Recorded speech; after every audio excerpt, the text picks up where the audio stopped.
Hey guys, Chaz Pippett with Baseball Rebellion, and we're going to go over in depth exactly how to do front toss so that your practices, either with your son or daughter or with your team, can be as effective as possible. Now, one of the things that I think people really don't think about with front toss is how important it is to be accurate with your tosses.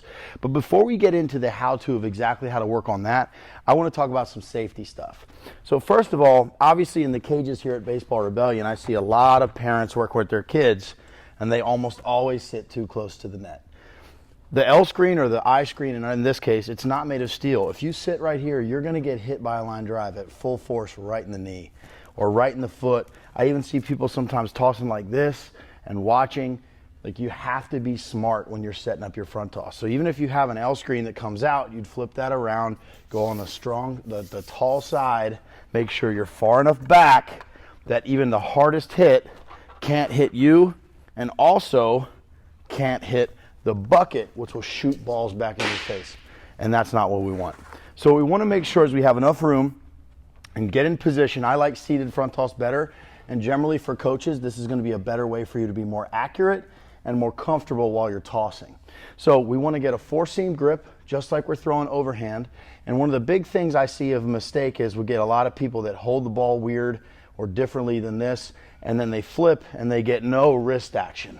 So the ball is just like, it's very slow and it's very stiff with their wrist, and they don't flick their fingers at all. It'd be like throwing like a shot put and not actually like finishing your throw. So what we want to do is we want to get good four-seam rotation so it goes straight, and we want to make sure we get a good wrist flick as well. So one of the things that I like to do, and you can follow me over here real quick, is when I want to get accurate and I work on my skills as a front tosser, which is a big part of my job, I'll actually set up tees at different heights across home plate, okay?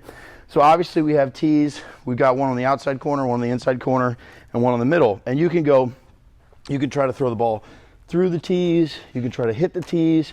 You can put balls on the top of the tee if they had launch angle tee tops to try to knock the balls off. There's just a lot of different ways to work on it. But the one thing I want to be very clear on is if you're a coach or you're a parent and you're trying to get work done, if you're not accurate with your tosses, and say you're working inner half with somebody and half the balls are bouncing and half the balls are outside, that hitter's not getting their work. So I think this would be an important video. High school coaches, travel ball coaches, if you have players that are old enough to where they can actually toss to each other, have them watch this video so they can understand exactly how to practice tossing. So right now, I'm going to go through a couple little things that I used to do when I was learning to toss, and had just started lessons so that I can work on my accuracy. So what I'm going to try to do now is throw the ball off the long tee, then the middle tee, then the short tee.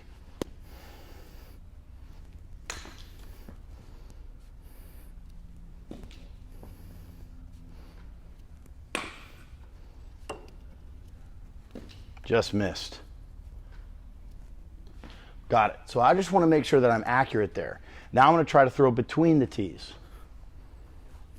So I'll go inside to a lefty first,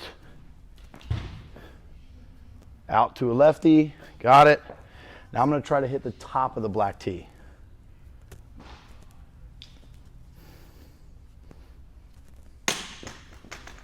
Now I'm going to try to hit the rubber stopper on the outside corner to a lefty.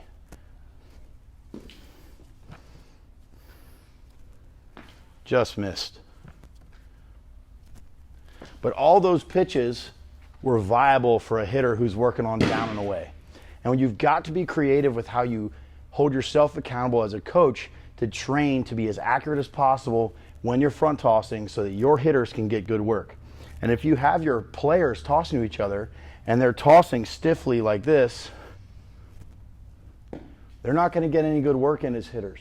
So have your players loosen their wrist up, hold that four-seam grip, work back through.